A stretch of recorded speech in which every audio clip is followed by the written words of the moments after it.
Hello students, in last two videos we studied about the structure of the female reproductive system and a topic that what are the changes which occur in female reproductive system when the egg gets fertilized. And our today's topic is what what are the changes that occur in the female reproductive system when egg is not fertilized. So we are going to discuss this today. First of all, you have to recall what were the changes which we were discussing in the last video, which are the changes which occur in the female reproductive system when the egg get fertilized. I'm asking you because this was a question for 5 marks in this paper, and I told you that I'll be discussing that question also today. So what were the changes? Changes were like after the fertilization, the embryo it moves after the fertilization in the fallopian tube, the embryo moves down. The uterus it prepares itself every month by thickening its lining, inner lining, and a rich blood supply. And when the egg gets fertilized, the embryo moves down, get implanted in the uterus, and in the uterus the further development take place. During the course of development, the developing embryo derives its nutrition from the mother's body with the help of a structure called placenta, with the help of which it is taking in glucose and oxygen from the mother's body and also transporting back the waste from the waste to the mother's body. And after a course of 9 months, the baby is born due to the rhythmic contraction of uterus wall. So these were the changes which we discussed. Okay, just recall it, and again I'll show this in a form of question answer. Now, and if the egg was not fertilized, what is happening? Because see, whenever the egg is maturing, what we discussed were whenever the egg are maturing, every month this uterus is preparing itself to receive an fertilized egg. मतलब वो अपने आप को तैयार कर रहा है uterus कि उसको एक फर्टिलाइज्ड एग मिले. वो तैयार कैसे कर रहा है? ब्लड सप्लाई बढ़ा देगा, इसकी जो लाइनिंग है वो स्पॉन्जी और थिकी हो जाएगी ताकि जो है वो यूट्रस को इम्प्लांट कर एम्ब्रियो को इम्प्लांट कर सके. अब जब एम्ब्रियो बना ही नहीं तो एग जब मैच्योर हुआ, it lives for 1 or 2 days there, and if it is not receiving any sperm and if it is not getting fertilized, because for fertilization to occur, what has to happen? The male and the female gamete has to fuse to form the zygote and then embryo. So if it has not received any kind of male gamete, then what will happen? It will just move down the uterus, वो नीचे आएगा, and along with this egg, unfertilized egg, the thick lining of this uterus, it moves out through the vagina. And during that course, because this lining breaks down, ये जो lining है uterus की, it breaks down, so what happens? Some blood capillaries also get ruptured, वो ना टूट जाती है blood capillaries also. Then along with mucus and some tissues and blood, the things they come out of the vagina, and this is what called as menstruation in female, जिसे हम क्या कहते हैं? Menstruation. So it varies person to person, and it takes place in this cycle जो है, it occurs in 28 to 32 days in different females. Now in the written form, say before ovulation is what? Maturation of ovule. Uterus prepare itself to receive fertilized egg, and the lining of the uterus become thick. But if egg is not fertilized, then it will live only for 1 day, and thick lining of the uterus breaks down and passes out through the vagina as blood and mucus, and this is called menstrual cycle, and it repeats after 28 days. It may be 30 or 32 days also. So this is for today. But today the next topic is the methods of birth control. We will be taking those methods in the next video. But today I am going to discuss about the question what I was talking about, which was there for 5 marks. I think wait.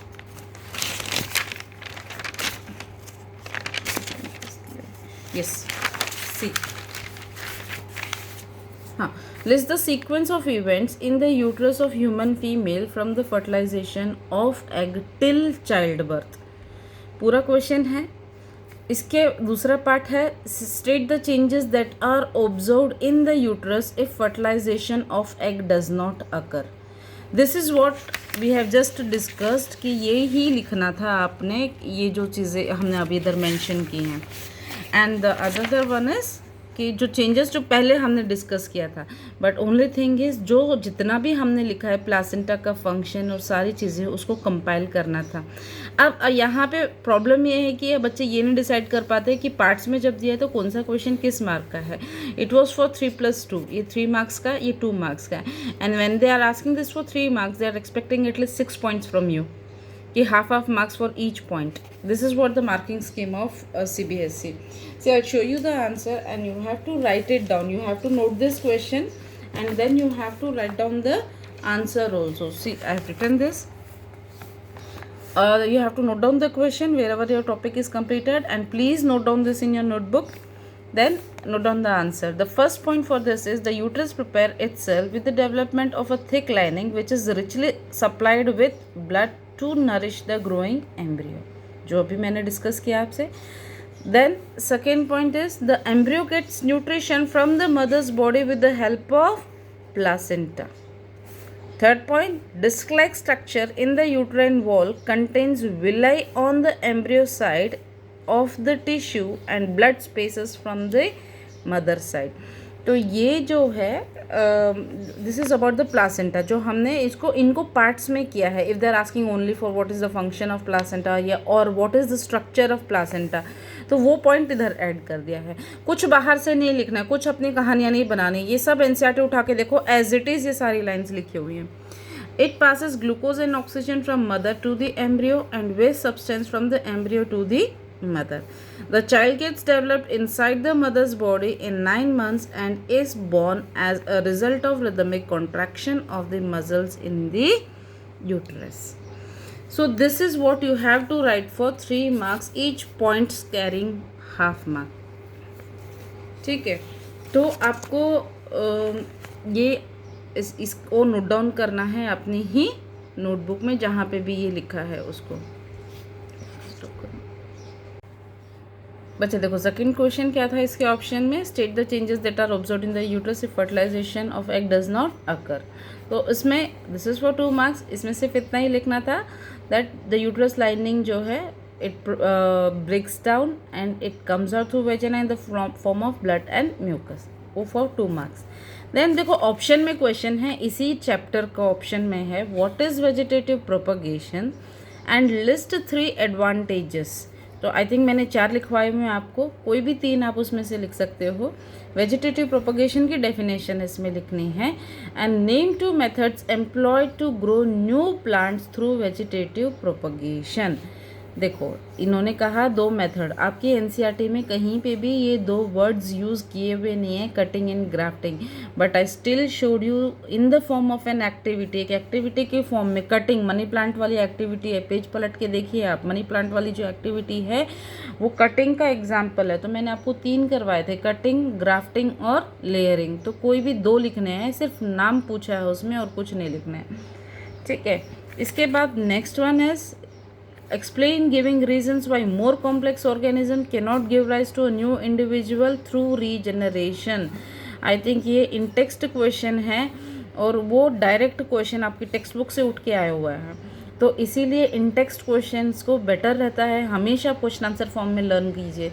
क्यों? क्योंकि क्या है कि उस समय पे जब आप एग्जाम में बैठते हो, जैसे ये वाला क्वेश्चन था कि list the sequence of events, इसके लिए थोड़ा आपको ना 5 मिनट सोचना पड़ता है कि हम अपना आंसर कैसे स्टार्ट करें, एक लेंथी आंसर है और क्या क्या पॉइंट्स हम इसमें इंक्लूड करें।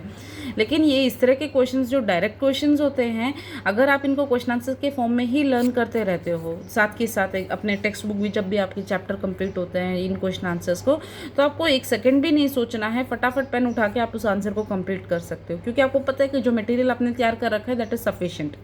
तो एक्सप्लेन क्या था कि इसमें कॉम्प्लेक्स ऑर्गेनिजम्स जो हैं वो रीजनरेशन से क्यों नहीं इंडिविजुअल्स प्रोड्यूस कर सकते दैन द दिस वन जो लोअर ऑर्गेनिजम्स है as compare to those lower organisms, because as in planaria those are simple organisms, उनमें टिश्यू डिफ्रेंसिएशन नहीं है, where as in complex organisms there is a differentiation of tissue, organs and organ system.